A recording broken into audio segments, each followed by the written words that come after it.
Hello and welcome back. This is Colin here. And I'm Brent Sanders. We're two guys buying and building wonderful internet companies.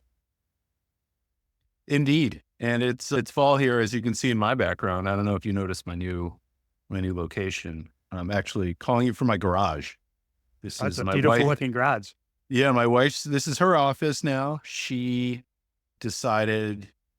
So she has an office still in Chicago, but she decided she wanted to be home more, but like not in the house. So she has her half of the garage, and she put a basically an insulated white box in here, and you can see you got our nice little Japanese maple in the back. We got fall vibes in here, so it's pretty cool. There's like a mini split, and she's out of town today, so I'm taking advantage of it. Nice. I also am working from a former garage. That was like the big project is turning this into a proper office slash like bedroom workout room. So Yeah. yeah, actually have airflow in here. So it's not a suffocating box, and then I painted a wall dark because I'm pale and I pop off a dark wall is the idea. Uh, uh, nice. Yeah, it's nice. We're recording this. It's like 2:30 in the afternoon.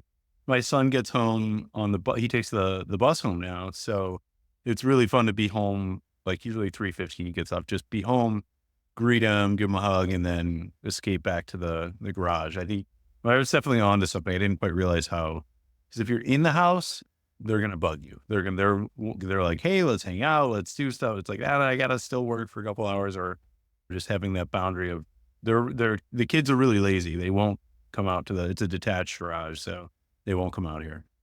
Is this the future? Are you going to be working from home or are you going to go back to the office? No, I'm still going to the office. It's just this one day. I had to take care of a bunch of stuff today. So, but it's nice to have that flexibility where it's like, okay, I got a good setup here, and it's like so quiet. So, like at our house, it's set in the back, and it's the back of everyone else's house, so it's away from all the streets. It's like the quietest place. So, I've been doing some pretty heavy concentration work. It's been great for that. And yeah, I have my peaceful little Zen tree back there, so it works well. Yeah, that's a beautiful tree. That's an old Japanese maple then. Yeah, it's been there for a minute. Well, cool. I went back to my roots. I wrote another operating manual on bending spoons. So like a Italian Constellation software. I don't know if you read it yet, but we could talk through it if it's interesting. Yeah, yeah. So what drew you to bending spoons? Which, by the way, when I hear bending spoons, I think of like doing heroin, like that being the old joke. But you were saying it's more like the Matrix reference. Yeah, that's not the culture I come from. So I'm not super aware of it. Maybe that's what it means. But yeah, they named it after the guy that bends spoons in the Matrix. And that's Cool, roughly when it was founded. The Matrix is like 20 plus years old. They're more like, I think they were founded 12 years ago or something like that. cool. So first up, how did you find these guys? They popped up. I mean, they've been doing this for like 12 years, but super under the radar buying kind of like boring apps. But they popped up more recently because they bought Hopin, which was like kind of the darling of COVID. It became $1 billion company within like a year or two or something absurd. And then it flamed out. So they bought that when it had flamed out. And then they bought more recently Evernote. Oh, that was like maybe 2022. And that was a fairly big company. They're like $100 million in ARR at the time. So I'd never heard of them. Normally at this point, I've heard of most of these kind of larger software private equity folks or holding companies. So that just started doing a deep dive from there into them.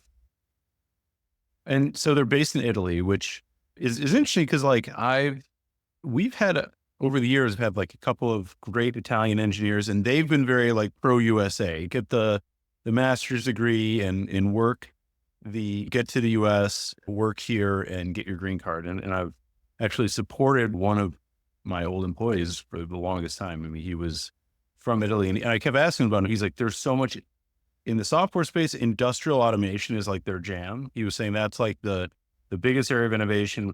But he's like, Italy is really, really small. If you think about it in the grand scheme of things, it's just not big enough, and the opportunity's not there. So he left, and he was from Milan, and or roughly the area around Milan, the suburbs. But he kind of painted a picture of a lack of opportunity, but not a lack of talent. There are a lot of, he was saying there's tons of really good engineers. It's just there's the startup scene wasn't there, or the venture capital dollars aren't there.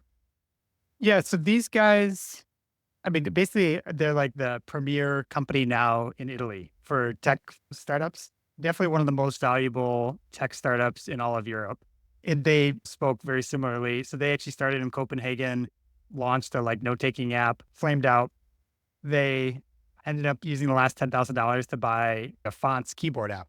And then they grew it, used the cash flow, and then like continued to basically double up and compound. But now at this point, they're buying much larger things, basically axing the entire team and moving them to their shared services in Italy. So they pay super well. It's like the best place to be employed in Italy. They say they pay London wages. And from everything I know of like European software developers, they aren't getting paid very much. So it's kind of become the place to work as well over there. Very cool. Yeah. Do you know what city they are based in Italy? I do not, but we can figure this out quick.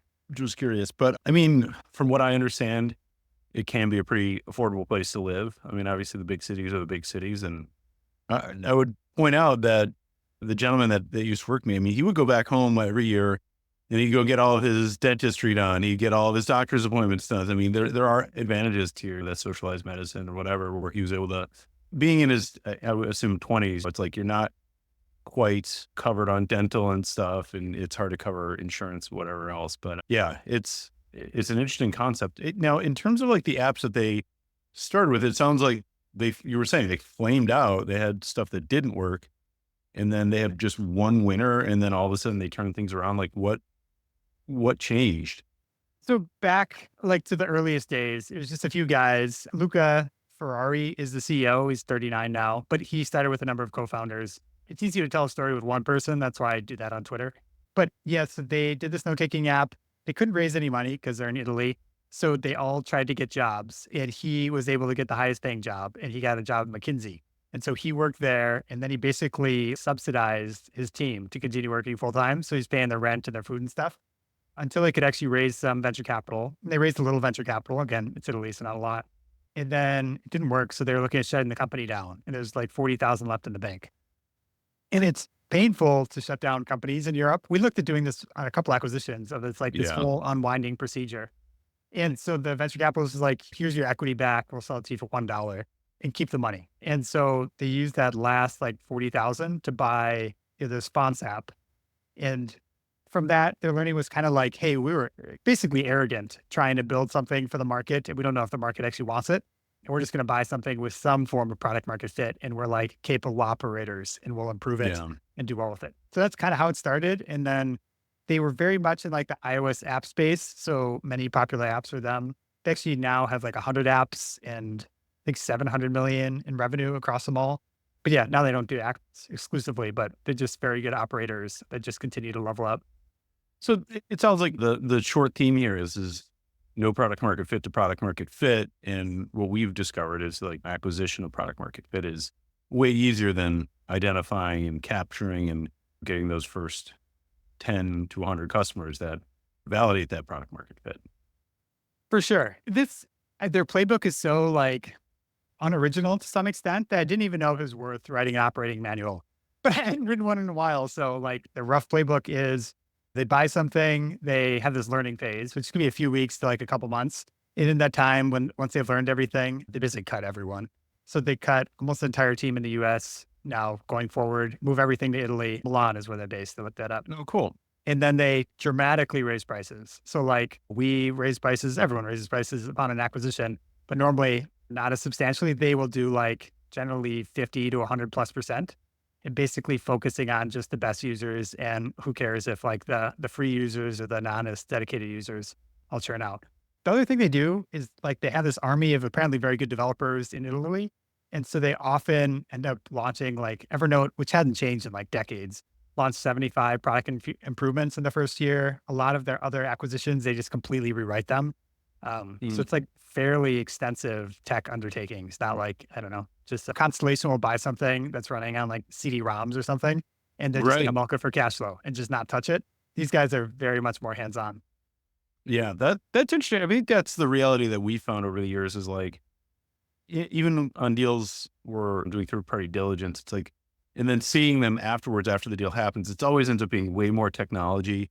And you are usually buying a system and you need to like reproduce it, but a rewrite generally is always on the tip of everyone's tongue on these projects that are over 10 years old, right? It's like, okay, is this stuff still serving the needs? Can we maintain it? Couldn't we, especially if you have an in-house team that's like, let's say they're great Rails engineers and that's their tool. and it's a web app, and it's like, great, we have our stack that we can use for everything. We can actually borrow things from other companies to rewrite it with. And then you end up with almost like a unified code base across companies, which is interesting. And I guess going more into the tech side, some of the stuff is odd. You probably know it better than me, but like they often don't have on-call rotations. So with the rewrites, their goal is to make everything so reliable that you can Yeah. eliminate that like need for breakages. Yeah. That's a big step because like you're talking a carrying cost of a company where it's like, okay, we have to have somebody always on call or two people, right? It's like we're three, like L1, L2, L3 levels of 3 levels of support that have to be on some form of call. That's expensive. And it's like, I mean, cost aside, it's also requires that you keep people engaged, and with turnover, it's the like, okay, how long are you going to keep an SRE, a site reliability engineer for, right? Let's say the max is 5 years. You want to hold these things on a larger scale, 10, 20 years, ideally, that turnover. And then now you're maintaining all this information, and is it getting collected places? So, I mean, that's the holy grail in my mind of like rebuilding these things so they don't need maintenance, essentially. They don't need to be fed and watered as deeply as, and by the way, when you're finding product market fit, you're like breaking things, you're smashing these together. And at this stage, these businesses should be to the point where, hey, we know what our value proposition is, and let's just do those things really well and make sure it's maintainable. So that resonates really strongly. I can see how you'd be able to extract good revenues from that. It They have a different approach. If you're private equity, you're flipping in like 3 years or something. It doesn't make sense to do that, but their plan is like they've never sold a significant asset to date. Their plan is to cash flow it indefinitely. So that upfront work makes more sense in that scenario. Sure. Sure. Uh, That's interesting. there are other stuff that are just some odd things in researching them. They do fixed salaries with no bonuses. So they don't offer like performance bonuses. They just concluded it was just easier to simplify compensation that way, which seemed surprising to me.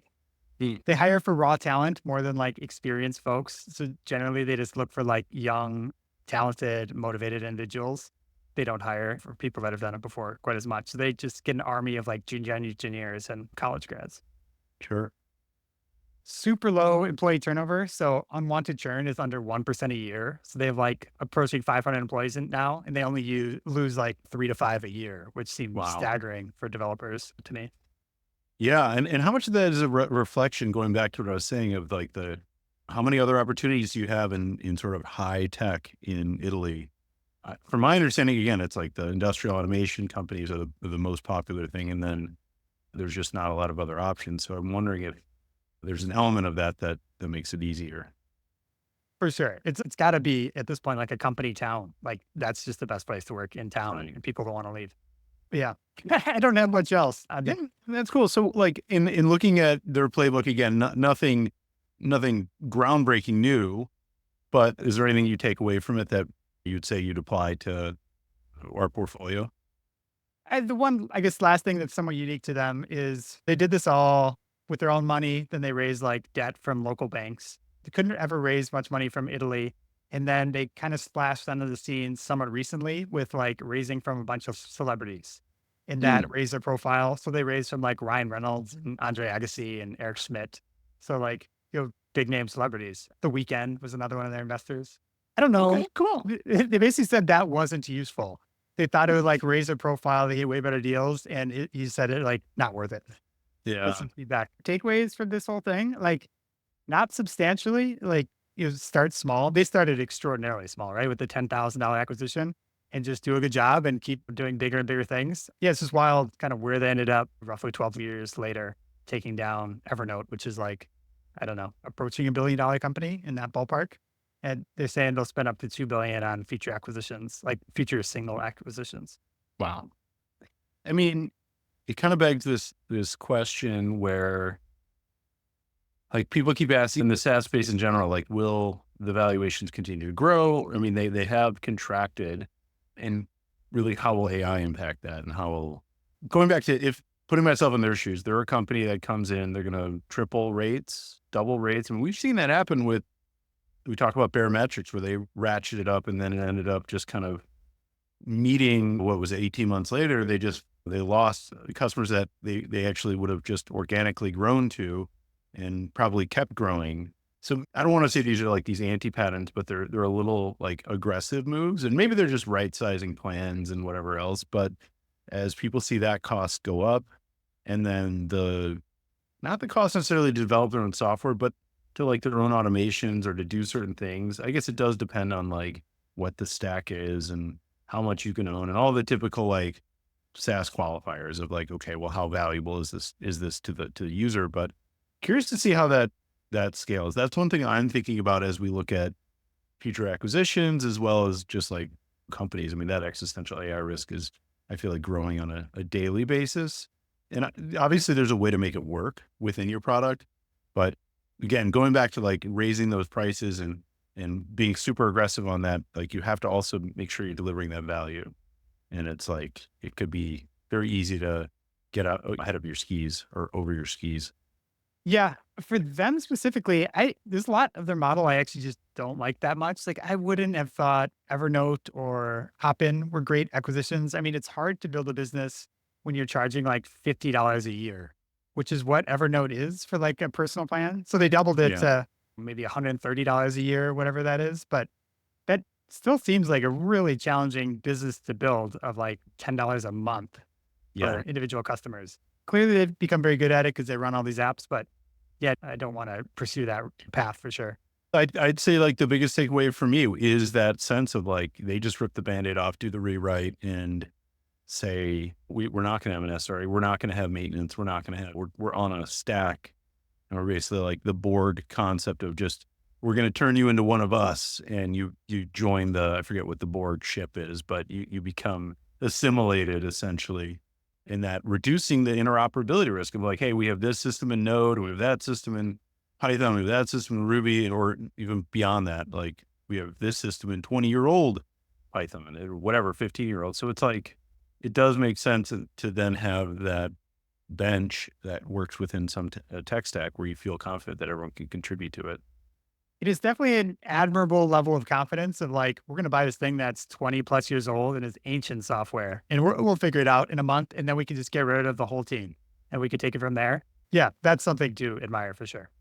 Yeah, that's hard to do. It's really, I mean, if there's a lot of features that exponentially grows in my mind of like, we're many, many months or years into certain acquisitions. And it's like, there's nothing that surprised me anymore, but there's still things that's like, if you have this setting on and that setting on, and they're mazes of configuration. So I'm wondering if that is part of when you look at Evernote, it's like, it can only be configured so many ways, I suppose, but it's also a pretty deep product. Last time I used it was maybe 5 years ago. And then I realized I don't really even take good notes. So I just abandoned it altogether. But that has become a tricky space. I mean, Rome was probably the last time I really tried to get into note taking. And then there's Notion out there, which is also a tricky competitor because it's so popular. I still use Roam. Maybe I'm the last person in the world that still uses it, but it works fine for my usage. I used Evernote. It's just painfully slow to open. It's just like Yeah. non-functional if you're trying to take quick notes. But yeah, it's interesting space. I don't know. Anything else you wanted to cover? Any other last thoughts on these guys? No, no, I think this is super interesting. I mean, I think it's worthwhile to just document it, right? It's like, for whatever it's worth, it may not be the most unique value proposition or approach, but it's still interesting to see where there has been success. And it'll be interesting to see how the success continues, like if it does, or if it does start to get disrupted. Yeah, that's a big question for sure with everyone in this whole like new age of AI. Are these like software codes going to continue doing that? Are they going to approach services more, try to automate that? And that's a bigger part of the economy. I guess we'll see where Yeah. things end up. Cool. I mean, that's all. Anything else you want to talk? How's the personal life? How's the Cleveland living? It's good. Actually, one project that I've been working on has been really interesting is on the AI front that has been getting a lot of our like existing code bases into index DBs and using what's called RAG, which is a retrieval augmented generation. So I'll keep it non-technical, but there are a couple of approaches that you can take in for like giving a ChatGPT or a large language model context about your specific product. And one is pasting in chunks of code and be like, let's find the bug in this or find this, find that. The other is like fine tuning a model, which is pretty difficult. You have to basically like give give it like, here's a chunk, and then you tell it what it's doing, or you give it some example prompts of and responses and train it like, this is the kind of stuff I want. One approach that I've been taking that's been really strong for supporting our junior engineers is using this RAG approach, where essentially break up the code into logical chunks, put into an index database, which then gives us the ability to say, hey, how does authentication work? And it will find chunks in that index, send it to the ChatGPT agent in real time. And so that's opened a whole bunch of interesting things between what's called LangChain, which is like a framework of ways to take those inputs and like, do we want to build a Slack bot with that? But I am seeing like a lot of increased productivity around, like, we have a big surface area with our portfolio. We have a lot of different code. We have mobile apps, we have web apps, we have APIs, we have databases, and everything's different. And so as I look at like Bending Spoons of being like, oh, it's all consolidated, it's one, I see the value in that. But we've been kind of trudging through, going through old code that we didn't write and uncovering ways of configuring things, as well as supporting and ingesting like our intercom and mixing that data together, being like, well, what do the specs say? What do the documents say how the system should work? What does the code say how it's working? Comparing that and then generating that in responses when we're just trying to like either refactor something or add new features. It's been really, it's been fun because we get good results faster. So things feel like they're getting kind of put on a faster pace. But yeah, that's more like work stuff. Personally, kids are back to school. Halloween just happened, which was a blast. And man, I was sick for the last 3 weeks with bronchitis. So this is the first week I've been like living again, which is great. That sucked, but yeah, I'm trying to just stay as healthy as possible now. I'm on like a kick. No drinking, no nothing, just kind of sleep and exercise and good eating. Yeah, have you learned anything from having an Oura Ring? Have you optimized your sleep in any unique ways? No, I mean, my daughter she finds her way to our bed almost every night. It's awful. Like our sleep hygiene's terrible. But the biggest thing that actually has been helpful for me is that lowest resting heart rate value. Yeah. Like that to me that is the strongest thing for me to like know where I'm at. Cause when I got sick, like the day before I got sick, that went up.